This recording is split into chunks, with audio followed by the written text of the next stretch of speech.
Alright guys, I'm back here. I've got my motor mount all glued in, and I know the glue is dry. It's been there overnight. Let me get my clamps off here. So after you make that cut, you fill it with the goop, you stick your motor mount in there, you line it up, and you get it nice and straight.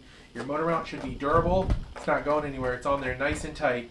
I've had quite a bit of nasty impacts and sustained some nice hits. Motor mount is the least of my worries. So now that I've got my motor mount, I'm going to go ahead and mount my motor and my speed control. My motor that I like to use is the T motor, 1250 kV. However, you can use the NTM 2826 1250 kV also. I just found this one to be a little bit more efficient, and it just runs a little bit smoother. NTM is also a great motor. However, I would go with the T motor if you have the budget for it. It is a little more pricey, but you pay for it in the long run. So what I like to do with my motor, how I like to set it up, is my motor and my ESC. I'll actually solder my motor directly onto the ESC, take the heat shrink off, put a new heat shrink on there. Then I'll usually braid the wires to make it nice and tight. The good thing about the T motor, the wires are a little bit thinner, so they're more manageable. So what I'm going to do is I'm going to go ahead and mount my motor here. I don't use the X plate. Your motor mount should come with holes drilled for a standard 28 millimeter size motor. So I'll go ahead and just run the bolts right in there. Like so. I'll just run the motor in here, like so, on the motor mount, and then I'll put my ESC down here. I'm going to be using double stick 3M tape to just hold my ESC into place. You could, if you like, to put a zip tie over here. It's up to you. So let's go ahead and I'm going to get my motor mounted, and then we'll move on to the next part of the build. And the reason why I want to get my motor mounted now is because I want to be able to run my wires so I can get my receiver in there next.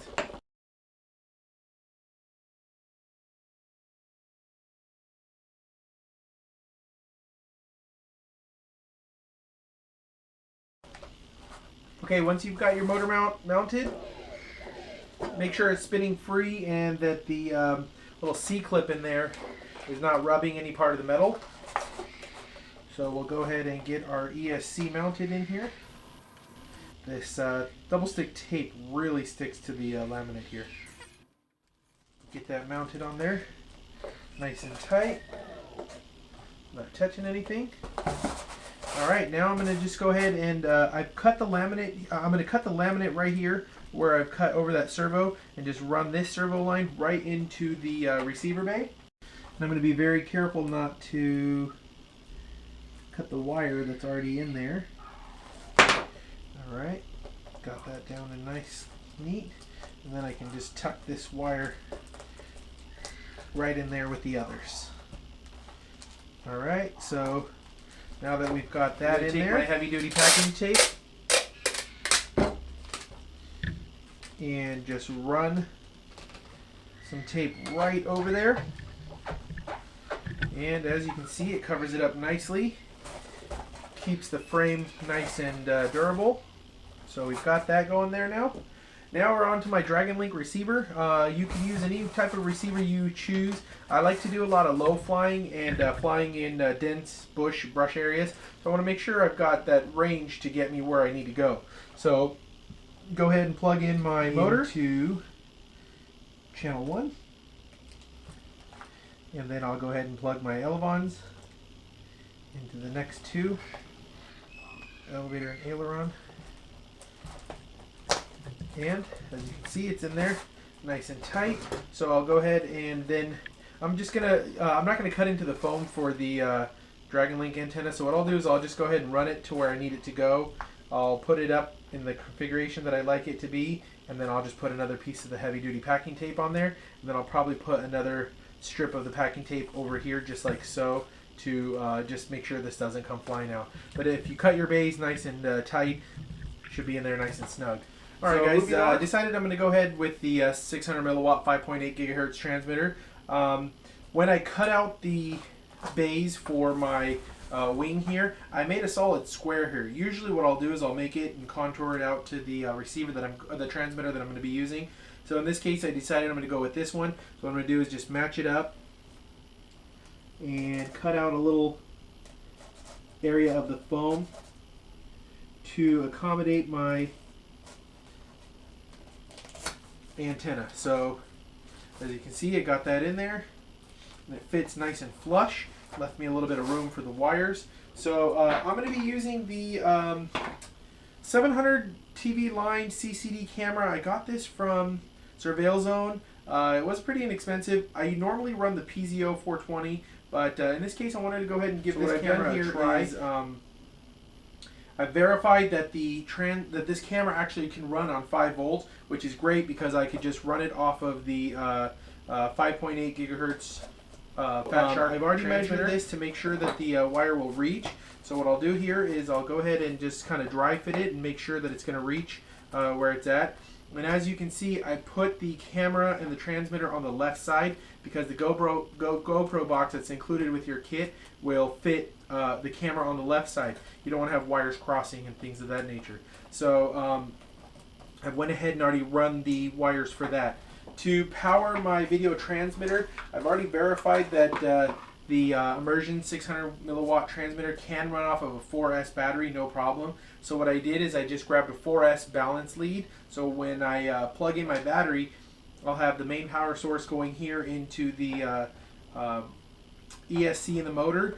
Then I'll have the balance lead tapped in to go straight into the video transmitter. It gives me a nice clean install of the So what I'm going to do now is I'm going to go ahead and get all my FPV equipment installed onto the aircraft. I'm going to put my GoPro in here and my FPV camera into here, and then I'm going to tape it to the airframe with my battery in place just to make sure I get that CG, and then I'll mark it, cut it out, and hot glue this into the nose. So stay tuned. Okay guys, when gluing on your winglets, you have a few different options of how you want to do it. You can either line the winglet up right to the back of the wing, and it will pretty much line up to the blunt of the nose, or you can line the winglet up with the front of the nose and let the tail end stick out a little bit. The pros and cons with each one is when you have it sticking forward a little bit, it'll kind of protect the edge there, but it'll be difficult to stand up. And if you have it at the very front point, you can actually have it kind of standing up. You can use the back of the winglets here as a stand. So when you have your aircraft on the ground, you can just kind of stand it up like this. I'm going to go ahead and put mine to the more front of the winglet. So what I'll do here is I'll go ahead and got my hot glue gun here, and I'm actually going to put I laminated over the edge, if you remember. I'm going to put a couple different holes here with my blade. This will kind of get the glue to seep in and stick a little bit better. Kind of roughens it up just a bit as well too. So what I'll do is I'll go ahead and start putting my hot glue down right onto the winglet, and I'll go onto the edge of the wing. Make sure to get all the spaces on there. And then I'll take my winglet.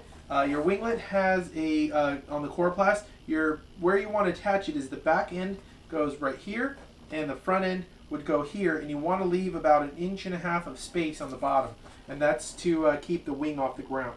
So what I like to do is just kind of line up the back, and then once the back end is kind of lined up, put your finger on it, and then line up the front. Just kind of make sure that you have a nice flat sweep, and it's not drooping or pointing up or down or in any way. It won't affect the actual flying, but it will affect the way it sits on the ground. I'm going to let that hot glue dry for a second, and then I'll add some more in the seams right there. Alright, so I've got my winglet glued on. It's very important that you glue it on. Some people like to use Velcro to attach them. You can do that if you like. However, the Velcro will not hold on as good as the hot glue. When you're flying and that winglet is flexing, you're going to get a yaw effect, and you don't want that. You want to have nice, stable, and smooth video. So I'm going to go ahead and get the other side glued on.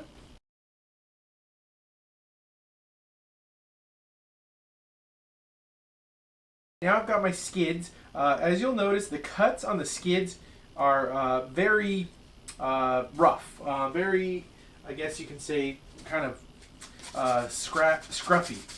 The reason for that is because, like I said, these skids are the hardest winglets we can find, the hardest plastic for the winglets that we can find. So what's happening is at the machine shop where we were cutting these, they kept breaking blades cutting these, so we ended up having to route them. with the router, so that's why they're a little bit rough. You can just take a little bit of sandpaper, the sanding block that we used earlier, and just kind of go through, and if you want to smoothen them out a little bit, but these things definitely are tough.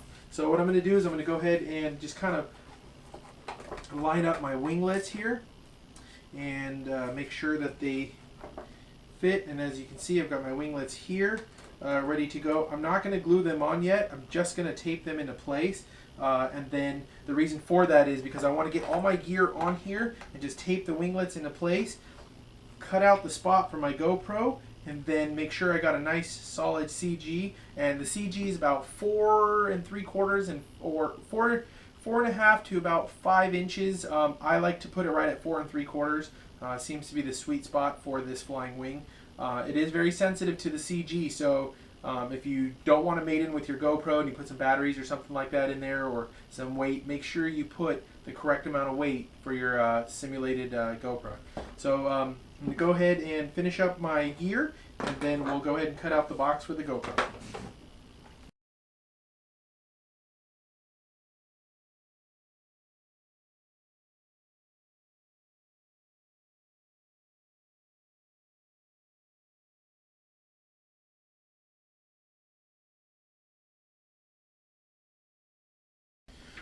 Okay guys, I've got all my equipment put into place, and the stuff on the nose is just taped on there so I can get a good idea of where my CG is going to be. I mounted my Dragon Link receiver here, got my antenna coming out. I poked a hole in the side of the winglet, ran the antenna out, bent the slack, and hot glued everything into place. So I've got a nice durable setup for this. I pointed the ground antenna down and then out the back so it doesn't bind up or catch into anything here. As you can see, I've got my GoPro, my PZO up there in the front to balance out the CG. I went ahead and made the marks on the CG on the edges of the wing. They're about, I would say, roughly 4 inches. I'll get you an exact measurement here in a second, away from the winglets.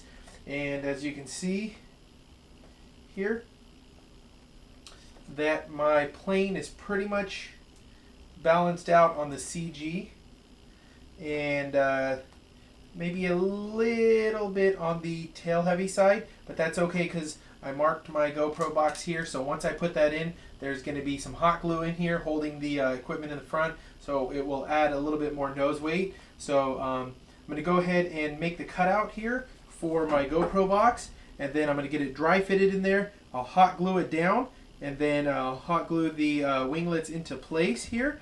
And then before I hot glue this down, I want to show you how I do my battery strap. I always cut out my battery bay just as tight as possible so I can get that battery wedged in there, and then I'll just actually use some double-sided Velcro. This Velcro has the rough stuff on the one side and the soft stuff, so you could say the hook and the loop on that side. So what I'll do is I'll just stick this in there, and then kind of leave a little bit longer in the front and the back. That way I can just kind of tighten down, make sure that battery doesn't come flying out in the case of an impact or anything like that. So let me get my camera bay cut out, and then we'll pretty much wrap this up here, and then move on to the next. Alright guys, I'm back here with the finished product. I skipped over a few of the steps. I didn't think that they were pertinent, such as gluing things down and whatnot. But I will go ahead and show you guys the final product. This is my legit wing, top and bottom here. As you can see, I've got the 600 milliwatt 5.8 gigahertz transmitter tucked away right here in the front. I've got my Dragon Link receiver here. I ran the antenna all the way here. We're going to put a piece of heavy duty packaging tape over that, and stuck it out the side right here, and then hot glued it into place with the antenna here on the side. I've got my motor mounted here. I'm going to put some double-sided tape down on here. Had to move it forward just a little bit here. I'm running the 2450 4-cell Zippy Compact. Up on the nose, I've got my PZO camera mounted in place and already secured. When you mount your camera, you're going to need to take this lens off. If you just unscrew the lens to stick it in there, and then you can screw it back in, and then go ahead and focus it there. I've got my skids glued on here. These are nice heavy-duty skids, and I've got my GoPro. What I did with the Velcro to secure the battery is popped a hole right here, a little bit farther back behind the battery. I'd say about a 1/4 inch, just to have some foam to buffer in. Stuck my strap, I twist my strap around a couple times and then drop it right down here on the side of the GoPro. What it does is not only does it secure the GoPro into place, it also tightens down to hold my battery into place. So I could do all those crazy maneuvers and tricks and whatnot, and not have to worry about my battery or my camera coming out. So I hope this build video helped you guys out. Make sure you click the like button if it did, and for our ordering instructions, I'll put that in the links below, and then I'll also have the links for the part 1 and 2 of the build series. And only thing left now is to go out and maiden this thing. So stay tuned. We'll go ahead and head outside for the maiden.